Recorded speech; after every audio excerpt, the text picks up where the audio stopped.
guys, it's Bad Snacks here. I have returned with a video that I feel like is going to answer a lot of questions. I get a lot of questions on a daily basis on how to get started with producing, and I thought that maybe it would be really useful to have like a centralized video where I can explain 5 things that you need or should get to get started making electronic music. 1. A DAW. 2. MIDI controller. 3. Audio interface and monitors. 4. Real instruments. 5. Samples. When I say 5 things that you should get, it's totally just my opinion. You don't need all 5. This is kind of just like where I started and it's from my perspective. So if you find it helpful, that's great. And if you don't, whatever. So let's jump into it. So what is a DAW? A DAW is a digital audio workstation. Some DAWs that you've probably heard of are Logic and Ableton. You have FL Studio, Reason, Cubase. Pro Tools is like an industry standard for a lot of high-end studios. So it depends on what kind of computer that you have as well. So for instance, if you are an Apple user, you have access to Logic. And if you're a PC user, you do not. So that's something to take into account. Ableton works on all of them, so does Pro Tools. So here's kind of my 2 cents. I originally started on Logic because it was the most accessible. You get a really good bang for your buck. It's only like $200. If you're already working with GarageBand, it's a really easy transition. You can use Logic professionally. I have plenty of producer friends that work full-time as professional producers that use Logic, so don't feel like it's limited or inferior in any way. You can get everything that you need to get done in Logic that you can get done in Ableton or Pro Tools. Pro Tools, I think, is really, really good for high quality audio rendering, and you see it used in a lot of high-end studios, but it takes up so much CPU power and it's a huge program. So if you're just dabbling in it, I might not suggest it, but if you're trying to really take yourself seriously and get like a high-end studio sound, you can't go wrong with it. It is an industry standard for a lot of places, and it's always a good skill to have. Now with Ableton, I got Ableton about 1.5 years ago now, and for me personally, I just find that the workflow is kind of unmatched. There are so many shortcuts, and they make it really, really intuitive for you to just do what you gotta do. And also the fact that they have time warp is really great because then you can mix and match different clips and different samples together. It's kind of like how Apple Loops works, except it's for any audio file out there that has a BPM in the file. So that's really amazing, and it's great for DJing. There's so many applicable uses. And then there's live mode, which is amazing for live performances, and like sky is the limit with what you can do in Ableton. So it's really cool, and I get a lot of questions of like, do you prefer Logic, do you prefer Ableton? And for me, I actually do a lot of my workflow composing in Ableton, but I'll do a lot of my mixing in Logic. So I think that there's a benefit to both. Unfortunately, I'm not well versed in FL Studio, but I've also come to know that FL Studio is great for beginners, and it's also at a pretty decent price point.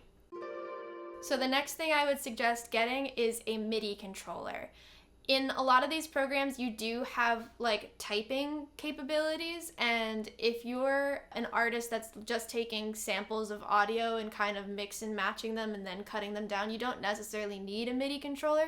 But I'm telling you right now that your skills are going to be a lot more versatile. You're going to be way more physically in tune with your music if you are actually performing it in some way or another. There are a couple different kinds of controllers that you can get. So for instance, I have a Novation here, which is literally all just buttons. So I don't use this for playing keys. I use this for sample chopping and for drum patterns. This was actually my first MIDI controller. It's the Akai MPK Mini, and it has pads on the top and keys at the bottom. This is very entry level, and it's very affordable. I think it was like $100, and you can probably find them used on like Craigslist or Reverb or something. They do have models that progressively get bigger than this and have more parameters. They have faders and stuff like that, and those are really, really cool. But honestly, this kind of does the trick. There are also really good MIDI controllers from companies like Arteria, and I can put a link of a bunch of suggestions down below. Let it also be known that most keyboards or synthesizers also come with MIDI capabilities. So for instance, I have my Prophet here, And this is what I use for most of my MIDI keys because it's a full keyboard. I practice on it, and then I can play virtual instruments through it as well. You might be doing yourself a favor by getting an electric piano or a synthesizer, but making sure that it also has MIDI. The next thing that you want to get besides your DAW and your MIDI controller is an interface and some monitors. I put these two in the same category because you can't really have monitors without an interface. And once you get an interface, you're gonna really expand the possibilities of what you can do in the studio, because all of a sudden now you can process audio instead of just making things in your computer. If you're looking to just make things in your computer, just stick with the MIDI controller. But if you're looking to record vocals, if you're looking to record guitar, violin, any instrument, you're gonna need an audio interface. So what I would suggest, Scarlett has some really great entry-level audio interfaces that hold up really well. I have the 2i4. I got it used off of Craigslist, and it's been serving me great for like at least 3 years. When I first started producing, I was using computer monitors like with an aux cable, which is doable, but I wouldn't suggest it forever because it's just not a super clean sound. Like, I remember my Bose computer monitors were like very bass heavy, and my mixes really suffered because of that. So when you get a monitor, it's really, really helpful because when it flattens out your mix like that and you really get to hear how each frequency is playing with each other, you're really training your ears to be very in tune with how all of that works together. So the less biased a monitor is, the better. As you can see here, I have Yamaha HS50s. And again, I got them used and they've been great. Before this, I had KRK Rocket 5s, and I had those because I was borrowing them. Those were also great monitors. And, you know, monitors do get they can get kind of expensive pretty fast, but again, you know, people are updating their equipment all the time, and they let go of equipment that's totally functional. So for instance, these guys, I mean, I got them discounted for maybe like 30% off from what they originally were worth, and they've been great. So don't be afraid to get thrifty. Not everything has to come straight out of the box. So number 4 is real instruments, and this is where it starts to get maybe a little bit optional, because if you're looking to just make electronic music, you don't necessarily need real instruments. But I'm here to advocate for real instruments because I think that when you're able to incorporate some kind of organic touch into what you do, you have a better understanding of what you're doing and you're able to elevate things a lot more. And also let it be known that when I say organic instruments, I'm not necessarily talking like get a violin, get a trumpet, get a saxophone, get a guitar. No, real instruments can also mean hardware synthesizers like these guys, and they can be as small as these guys. This is the organelle. I've talked about this quite a bit for the last couple of years. So this was actually my first ever piece of hardware synth. Basically what it is that it's a computer-based synthesizer. You load in patches via a USB. All of the patches are made on pure data. So that basically means that anybody who knows how to work pure data can make patches for this synthesizer. So it's really cool because there's an endless supply of patches online that people are developing. So I use this thing for all kinds of stuff. I use it for synthesizing my violin. I use it for a drum sequencer. I use it for generative patches. So like I can actually make Juno sounds with this. I can sample like video game samples with this. It's super versatile, and the reason I got this is because I knew I was going to get a lot of use out of it. This was, I want to say this was either 400 or 500 bucks, but it was an investment that I made because I didn't have any other synthesizers and I knew that it would really help me out.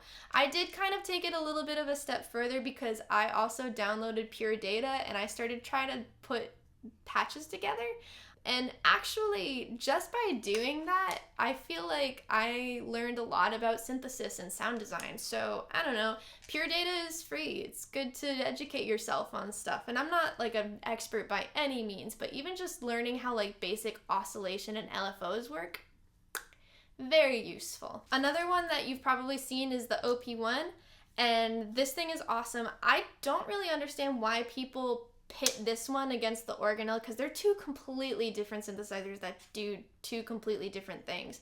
This one actually has like a DAW built in, and then it has like preset patches that you can alter. You can't really load in new patches per se. You can load in new samples for sequencers and stuff like that. It's awesome. I feel very lucky to have this. This was actually a gift. It has a very special place in my heart. Right now is not a good time to get an OP1 just because Teenage Engineering halted production of these things temporarily. So they will be back with more of these, but in the meantime, people are like selling them for like $1,800 and it's not worth it right now. Just wait. The other thing is that the OPZ just came out, which is like just as versatile and useful as this, except it uses like an external screen, or you can make it screenless. So those are some that you might want to look into. In fact, the OPZ might be a really good first synth as well, just because it is a little bit of a more accessible price point than the OP1. It has almost all of the same features, and if you have like a smartphone, you can get an app that it'll display all of the graphics of each patch. So I think that's super, super helpful and useful and fun and cool. Number 5, samples. You can work with stock samples to your heart's desire, and there's nothing wrong with that. And when you're just getting started, I actually think that's the way to go.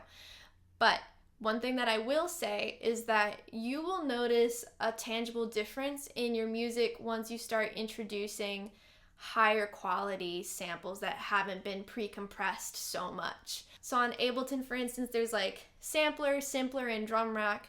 And then on Logic, there's like the ESX24 and Ultra Beat. I don't know what it is for FL Studio, but I know that there are all kinds of third-party plugins like Battery that also will map your samples out. Battery and Contact both do that. It's going to elevate your production very quick, and I also like to think about that as an ear training exercise. How do you hear these samples, and how do you hear them working together?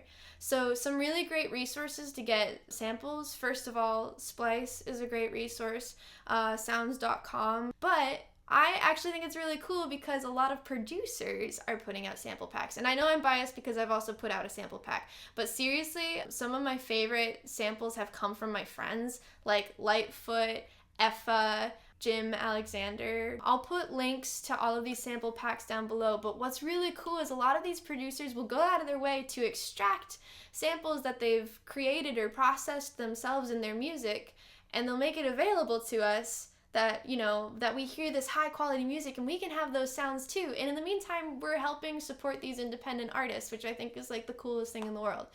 So I hope that's been useful to you. This is really seriously just based off of the things that I've found in the last couple of years that have been really taking this seriously. If you have any questions, I'll try to answer them in the comments below.